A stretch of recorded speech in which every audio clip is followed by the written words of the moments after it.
Hey, Mike again. We're still talking life hacking and real estate, right? Now, we've been talking about doing some wholesaling for fast cash, and we all like fast cash, don't we? Now, what is it? Wholesaling basically is the art of finding discounted properties while we're solving problems for people. And people want their problems solved. They just do. Don't you? I do, right? They want their problems gone.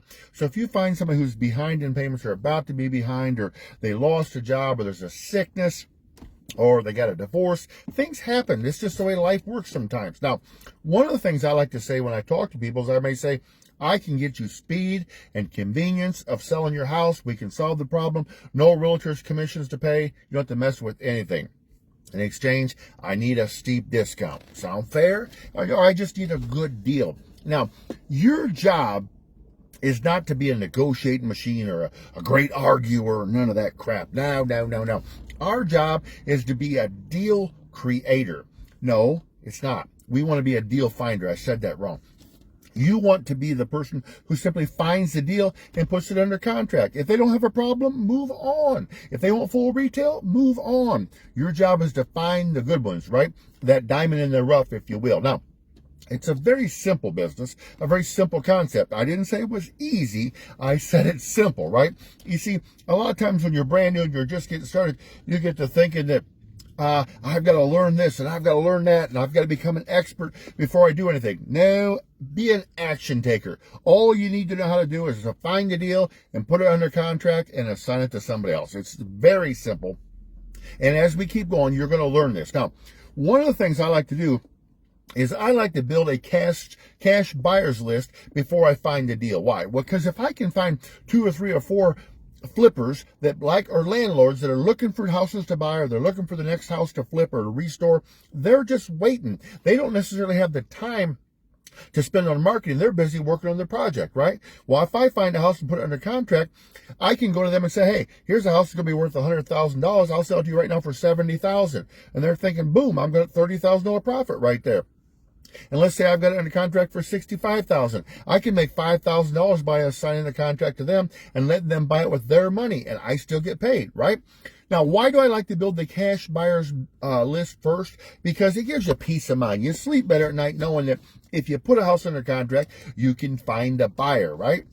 And of course, there's a couple clauses we're going to put in our contracts that are also going to give us peace. We're going to put in things like we need time to do our due diligence, or we need time to do an inspection, or we need time for this and that and the other. And I'll show you that when we get to contracts. Now, one of the places you might consider looking at just around your town, you can either buy what they call the water turnoff list. You can either buy it, or if they don't happen to sell it because you're in a small town, get to know your water guy. Wink, wink, right? In other words, you might follow them around. If you see them shutting water off, you might stop and leave a note at the door. Hey, I'm looking to buy a house. Because if their water's whacked, we know they're probably having money troubles, right? Doesn't take a genius on that one. Now, I'm not saying to offer the guy $20 if he gives you the next 5 addresses, because that might not be the right thing to do. Wink, wink. But again, if you let your name get out there as a person looking to help people, I'm telling you, good things can happen. What about the eviction list? You know, if a landlord has to, I've been a landlord, and if you've ever had to evict somebody, it's frustrating. You get fed up. They're probably 2 or 3 months behind in payments before you even do it. So if you go to court, which is again public record, and you see a landlord storming out of court because he's mad, he's pissed off, and he got cheated, and you say, hey, by the way, here's my number. I might be interested in buying that house. You have a really good shot of getting his attention. What about out-of-state landlords? Like I'm only 45 minutes from the border between Ohio and Indiana, right? Well, what about that guy? He has to travel to my city or to our county. He has to go to court. He may have to hire legal representation, blah, blah, blah. Man, and then you say, hey, would you like to just solve this problem and deal with properties in your own area?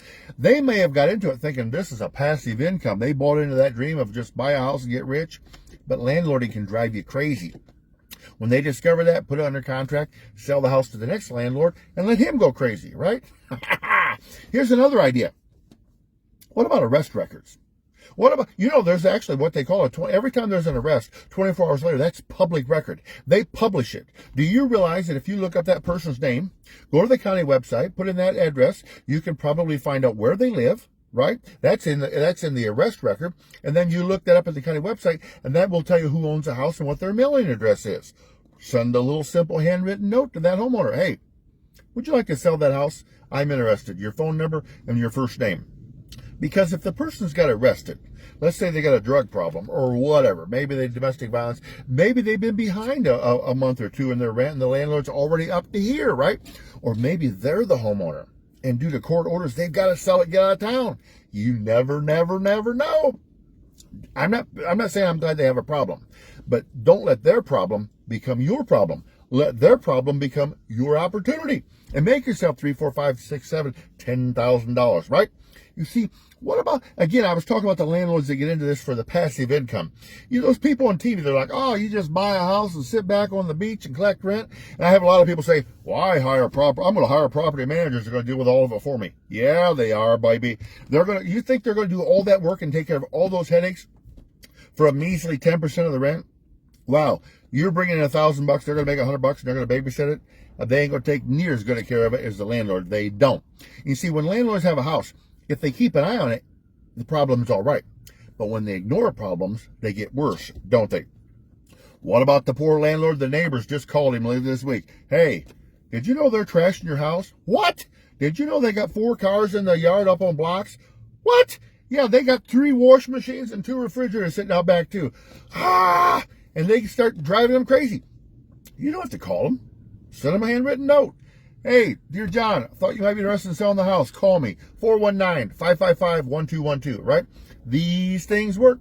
You can go out there, if you're a scaredy cat, just leave a note on the door. I'm interested in buying your house. That way, that's free. You don't even have to buy a stamp for that, you big chicken. Now, your best shot's to knock on the door and talk to them. Say, hey, would you be interested in selling the house? And if they're not there, then leave your note, right?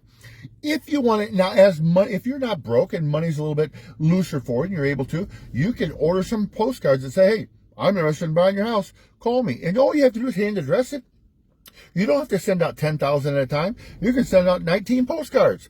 So look at your eviction list. Look at your 24-hour arrest record list. Look at the people that are out there there's a divorce in the paper. Send it. Now, we're going to get more into some of this stuff. Now, as you get going also, you can literally buy these lists, and believe me, this is the age of information, right? And you can do what's called skip tracing. I'll show you how to do it later. We have a service we pay for. I think it costs 12 cents a name. It's real easy. But you can upload, say, for every 100 names into the list, you can upload 100 names, and it will literally find you the phone numbers for these lists, so you can call them at 12 cents a piece, which means you upload 100 names and you skip trace them. You get the phone numbers. If they get them all, you spend $12. What? $12? Is that going to break the bank? I mean, again, I'm kidding a little bit here, because you can go down and work at McDonald's or Burger King part-time and make enough money to fund your real estate business till you get this thing off the ground. You see, my goal, my reason for doing this, I want to get some people making $100,000 a year or more. Don't be the kind of person that's willing to sit back and settle for just getting by when you can do more. The Bible says that we are created in the image of God. I had a guy the other day tell me, he made me kind of mad. I didn't let him know that, but he was talking about, he said, well, I'm a minimalist. Is that how he said it? I think it was. I said, what do you mean? He says, well, I don't believe we're required to have much in life. I'm like, and I'm thinking, well, you don't have to have much in life if you don't want to, you dingbat. Now, I'm a nice guy, so I didn't call him a dumbass, you understand? Because as a Christian, that just would not be proper to call him a dumbass. But when I think like this kind of stuff, I think about this. If God Almighty showed up and he decided to move to our town, do you think he'd live in the worst part of town? No. Why? I believe God is a God of blessing. God is a God of creation. God's not going to sit by. Now, if you're too lazy to work, that's up to you. But you don't have to put up with the get by when there's so much more to be had. The book of Hebrews in chapter 11 says, now faith is the substance of things hoped for, the evidence of things not seen. Put your faith out there. Go to work. Get off your butt. But it also says that faith without works is dead. I think that's in the book of James. What does that mean? You got to do something. So whether you choose to work the 24-hour arrest record, or you're chasing the water guy around seeing where he's shutting water off. Now, if you do that, don't get yourself in trouble. But just be creative. Or you're just driving around looking at mail overflowing out of the box, or the yard hasn't been mowed in a long time, or the windows are boarded up.